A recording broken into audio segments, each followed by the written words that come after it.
Bonjour mon frère, bonjour ma soeur. Que la paix du Très-Haut, notre Dieu, par l'intermédiaire de notre Seigneur Jésus-Christ soit avec vous. J'espère que vous allez bien.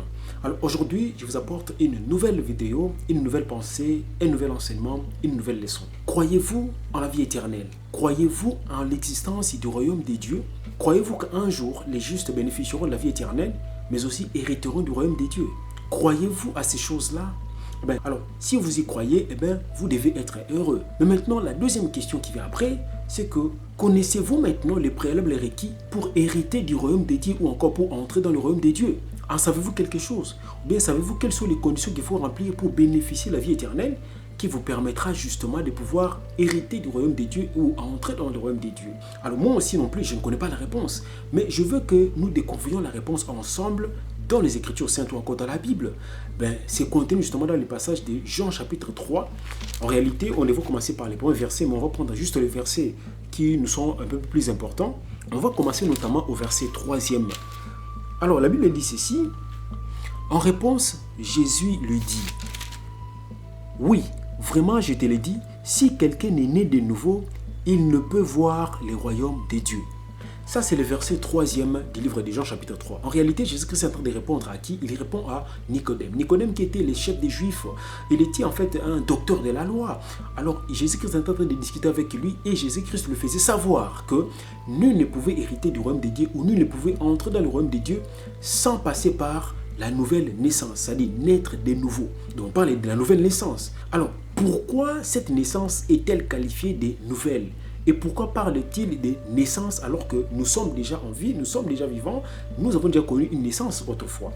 Mais cette naissance est qualifiée de nouvelle tout simplement parce qu'il faut la différencier, cette nouvelle naissance, il faut la différencier à la naissance que nous avons connue autrefois sur le plan physique ou encore sur le plan charnel. Parce que vous savez, la vie que nous portons, c'est une vie qui est issue d'une naissance que nous avons connue sur le plan physique. Mais malheureusement, cette naissance, comme le dit la Bible, c'est une naissance qui est naturellement caractérisée par le péché, caractérisée par le péché de nos premiers. C'est dit dans le livre de Romains chapitre 5 verset 12 que nous allons lire ensemble. De même que par un seul homme le péché est entré dans le monde et par le péché la mort, et qu'ainsi la mort s'est étendue à tous les hommes parce que tous avaient péché. Ça veut dire que cette naissance que nous avons connue sur le plan physique, c'est une naissance qui était déjà caractérisée par le péché de nos premiers parents. Nos premiers parents avaient déjà péché contre eux. Et que nous, parce que nous faisons partie de leur descendance, toutes les générations et même les générations qui viendront plus tard font partie de la descendance de ces premiers parents. Ça veut dire que nous tous, lorsque nous naissons naturellement, nous sommes déjà caractérisés par ces péchés. Or, avec ces péchés-là, nous n'étions pas éligibles à pouvoir bénéficier de la vie éternelle et ainsi hériter du royaume des cieux ou hériter du royaume des dieux ou encore entrer dans le royaume des dieux. C'est pourquoi la Bible nous dit il faut que nous passions d'abord par une nouvelle naissance. C'est la nouvelle naissance qui va constituer en fait le canal qui va nous conduire vers la vie éternelle, vers l'héritage du royaume des dieux.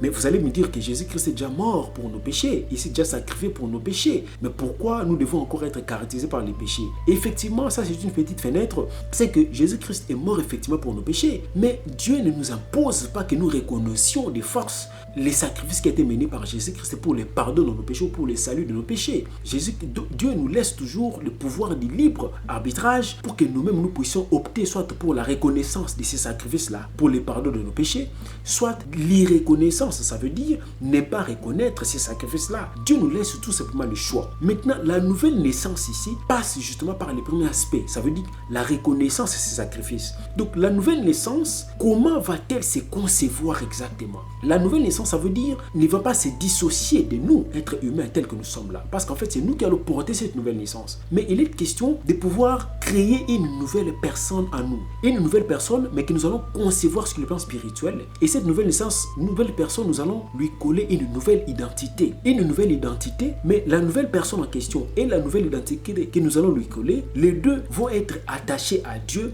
par l'intermédiaire de Jésus-Christ grâce à son sacrifice qui a été mené sur la croix, pour lequel sacrifice nous devons manifester la reconnaissance. C'est de cette façon-là que nous allons naître de nouveau. Mais attention, quel est maintenant le mécanisme qui va activer cette nouvelle naissance?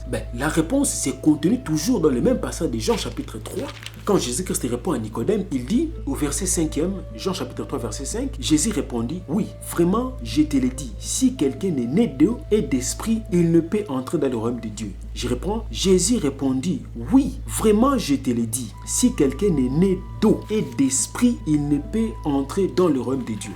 Jésus-Christ dit, ça veut dire que le mécanisme est dévoilé ici par Jésus-Christ lui-même. Il dit, il faut que nous naissions d'eau et d'esprit. Naître d'eau, attention, l'eau à laquelle on fait allusion ici, il ne s'agit pas de ces liquides que nous allons boire. Non, non. Il s'agit plutôt de la parole de Dieu. C'est un langage imagé. Il s'agit de ce qu'on a appelé dans Jean chapitre 4, verset 14, l'eau vive. Ça veut dire cette eau-là, dont lorsque nous buvons, nous n'avons plus soif. Donc il s'agit de la parole de Dieu. Donc nous allons lire la parole de Dieu, nous allons nous attacher à la parole de Dieu parce que c'est dans la parole que nous allons découvrir d'abord c'est que la volonté de Dieu, nous allons découvrir c'est que Dieu, nous allons découvrir c'est que Jésus-Christ et après nous allons manifester la croyance aux choses qui sont dévoilées dans cette Bible, mais aussi attacher la foi à toutes les choses qui y sont écrites mais qui sont construites sous forme de dessins ou encore sous forme de plans ou encore sous forme de promesses que Dieu va réaliser ou encore Dieu va exécuter à notre profit mais dans l'avenir. Donc c'est de cette façon-là que la nouvelle naissance non seulement va se concevoir mais aussi va s'activer par ces mécanismes qui est dévoilé ici par Jésus-Christ lui-même. Donc j'insiste, la nouvelle naissance, il ne s'agit pas de se dissocier de ces corps physiques que nous avons. Il s'agit plutôt dans une conception purement spirituelle de se dissocier de cette vie que nous avons qui est une vie qui était déjà caractérisée par le péché lors de notre naissance ici, le plan physique. Parce que comme nos premiers parents avaient déjà péché, nous aussi lorsque nous naissons parce que nous faisons partie de leur descendance, nous naissons avec ces péchés. C'est pourquoi Jésus-Christ nous dit, pour hériter du royaume de Dieu, il faut que nous soyons lavés. Et cette élagation doit passer par la nouvelle naissance. Et cette nouvelle naissance passera par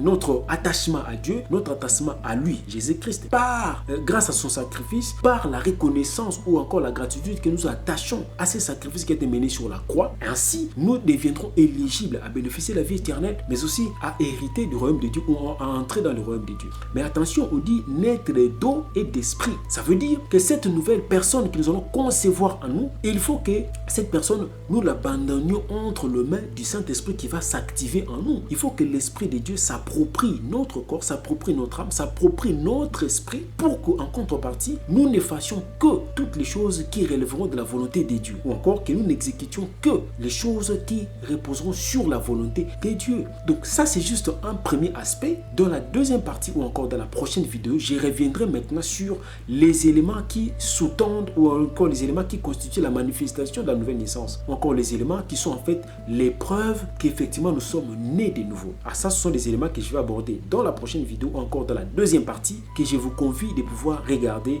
prochainement. Merci.